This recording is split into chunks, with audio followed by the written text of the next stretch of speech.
हम लोग जो कोई भी व्यक्ति भगवान की भक्ति कर रहा है, चाहे वो किसी भी प्रकार से कर रहा है, अच्छी बात है, वो लगा तो है उस कार्य में। तो एक बहुत अच्छी और बहुत स्पष्ट सी बात है कि कोई भगवान की भक्ति में लगा हुआ है या कोई उनके समीप में जाने का प्रयास कर रहा है। तो वहां पर कई बार ऐसी बातें देखने में आती है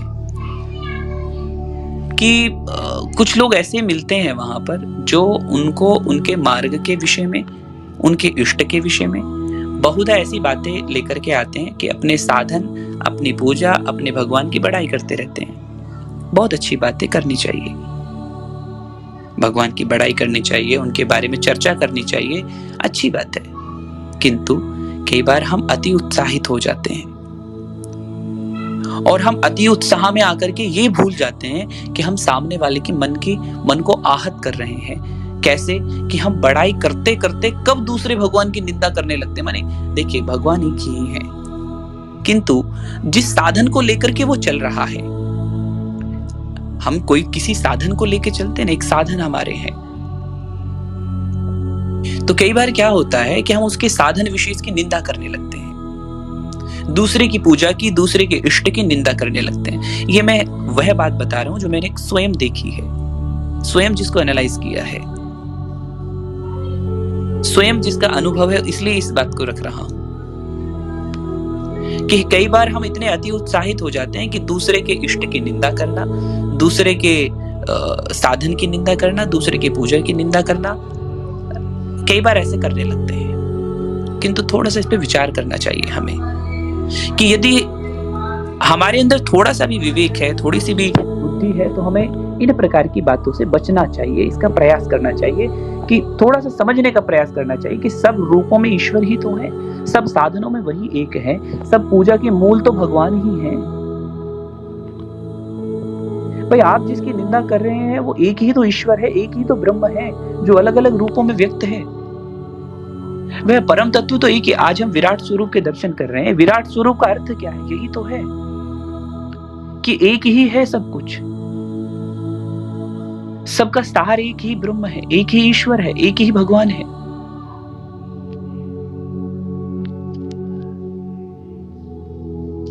हम विराट रूप में यही सत्य तो अर्जुन को भगवान बताने का प्रयास कर रहे हैं। फिर किसी की निंदा करना, उसी ईश्वर की निंदा करना होगा कि हम उसी परमेश्वर की निंदा कर रहे हैं। किंतु हमारी बुद्धि में कई बार इतना अभिमान भर जाता है, कई बार हम इतने अति उत्साहित हो जाते हैं, हम इस पर तनिक भी विचार नहीं करते, तनिक भी सोचते नहीं है कि हम जिसके सामने बातें कर रहे हैं, हम जिसके इष्ट की निंदा कर रहे हैं, उस बेचारे को कितना दुख पहुंचता होगा। जो अभी नया नया इस मार्ग पर आया है, चलिए वो चलने का प्रयास तो कर रहा है, उसे कितना कष्ट होता होगा। जिसके साधन की, जिसके इष्ट की, उसके आचरण की हम निंदा करना प्रारंभ कर देते हैं। कितना आहत होता होगा वो। थोड़ा सा विचार करके देखिए और सोचिए इस बारे में, क्या भगवान इससे खुश होंगे? क्या आपके इष्ट इससे प्रसन्न होंगे? आप दूसरे के इष्ट की निंदा कर रहे हो और अपने इष्ट को महान बता रहे, क्या इससे वो प्रसन्न होंगे? मुझे तो नहीं लगता, व्यक्तिगत रूप से बता रहा हूं, मुझे नहीं लगता कि प्रसन्न होंगे, क्योंकि आपने तो उनमें भेद कर दिया ना। अब राम और कृष्ण को अलग अलग बताने लगे, हाउ कैन इट पॉसिबल? अब आप शिव और राम को अलग अलग बताने लगे, कैसे संभव है? आप कहें नहीं, शिव जी तो अलग है, राम जी अलग है। ये महाअपराध है, ये महाअपराध की श्रेणी में आता है। अतः हमें इससे बचना चाहिए, इस अपराध से बचना चाहिए कि हमें किसी के इष्ट की निंदा नहीं करनी चाहिए।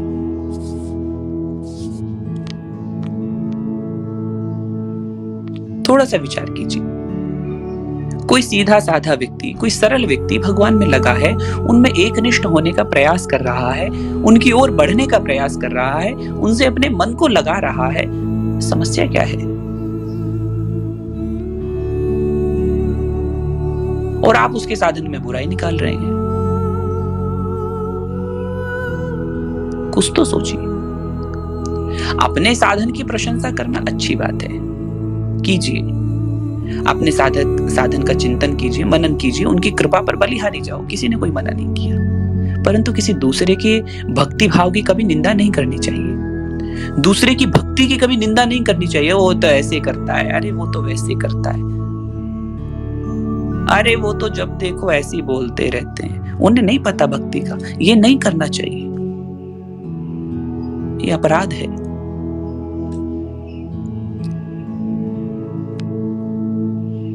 एक सबसे बड़ा अपराध है, और इस अपराध से साधक को सदैव सावधान रहना चाहिए। इससे भगवान भी रुष्ट होते हैं, उन्हें प्रसन्नता नहीं होती, इस चीज से कष्ट होता होगा। यदि कोई गलत, आपको मान लीजिए कोई दिख भी रहा है कि भाई इसके पूजा करने का तरीका अलग है, या इसके कार्य करने की शैली भिन्न है, या इसके साधन का चयन भिन्न है, तो उसे प्रेम से समझाइए, उसे बड़े प्रेम से उसका सही मार्ग बताइए, पर किसी की बुराई मत कीजिए, ये उचित नहीं है। ये मैं वह बात कर रहा हूं जो आज समाज में चल रही है। वर्तमान में ऐसे बहुत जगह पर सुनने के लिए मुझे ये बातें आई है, और आज से नहीं, पिछले 4-5 साल से सुन रहा हूं। 4-5 साल में यही बात सामने आई, वो अच्छे हैं, ये वाले ऐसे हैं, वो वाले ऐसे हैं। अरे भाई, सब एक ही तो हैं। क्या अंतर है? हमने भगवान में अंतर करने लगे, बताइए। हम कहां तक पहुंच गए कि हमने उनमें भी अंतर करना प्रारंभ कर दिया। थोड़ा सा इस पर चिंतन करना चाहिए। अतः मुझे लगता है कि हमें इस विषय में थोड़ा सा और चिंतन करने की आवश्यकता है कि हम किसी के भी इष्ट की, किसी के भी साधन की, किसी की पूजा की कभी निंदा ना करें, उसके भावों की निंदा ना करें, क्योंकि ये एक अपराध है।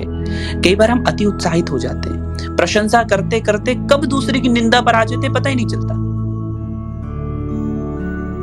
प्रशंसा कर रहे हैं, अपने इष्ट की प्रशंसा कर रहे हैं, लेकिन कब दूसरे को नीचा दिखाना प्रारंभ कर देते हम भूल जाते हैं। इससे बचना चाहिए, यहाँ पर सावधानी बरतनी चाहिए, सावधान रहना चाहिए। हम तो उस परमेश्वर के पथिक हैं, हम सब तो उस एक ही को मानते हैं ना। भगवत गीता यही सिखाती है। भगवत गीता में भगवान ने अर्जुन को यही तो समझाया है। विश्व रूप दिखाने का अर्थ क्या है, बस इतना समझ लीजिए। जिस दिन विश्व रूप समझ में आ जाएगा ना, उस दिन सब सारी बातें समझ में आ जाएंगी। विश्व रूप का अभिप्राय ही यही है कि वह सब जगह एक है, उसमें कोई अंतर नहीं है। अपने इष्ट का चिंतन कीजिए, अपने इष्ट का मनन कीजिए, जिसको आपने इष्ट माना है उनकी प्रशंसा भी कीजिए, कोई मनाही नहीं है, किंतु बस ध्यान रहे अन्य के इष्ट की निंदा नहीं करनी है, अन्य के इष्ट कर उसकी पूजा पर, उसके भावों पर निंदा नहीं करनी है, उसकी बुराई नहीं करनी है। इन चीजों से बचना है। हम सब भगवत गीता के विद्यार्थी हैं, हम सब गीता विद्यार्थी हैं। हमें इन चीजों का तो विशेष ध्यान रखना चाहिए। कम से कम मैं आप सभी से तो ये बातें कह सकता हूं कि हमें इनसे बचना चाहिए, इन निंदाओं से बचना चाहिए। बस यही बात थी जो मुझे आज सुबह बस ऐसे ही, वैसे मैंने 4-5 साल पहले भी लिखा था इस बारे में, आज फिर से लिखा। आज से 4-5 साल पहले भी लिखा था, तब शब्द और थे, आज शब्द और हैं, बस इतना अंतर है। क्यों, क्या करे, शब्द बदल जाते हैं कई बार। अभी बोलने में शब्द कुछ और आ गए होंगे, लिखने में कुछ और आए होंगे।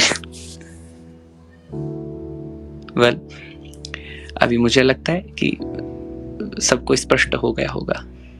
तो ये जो ये विषय है, आप अन्यों तक भी इसे पहुंचा सकते हैं, ये आपके ऊपर निर्भर करता है।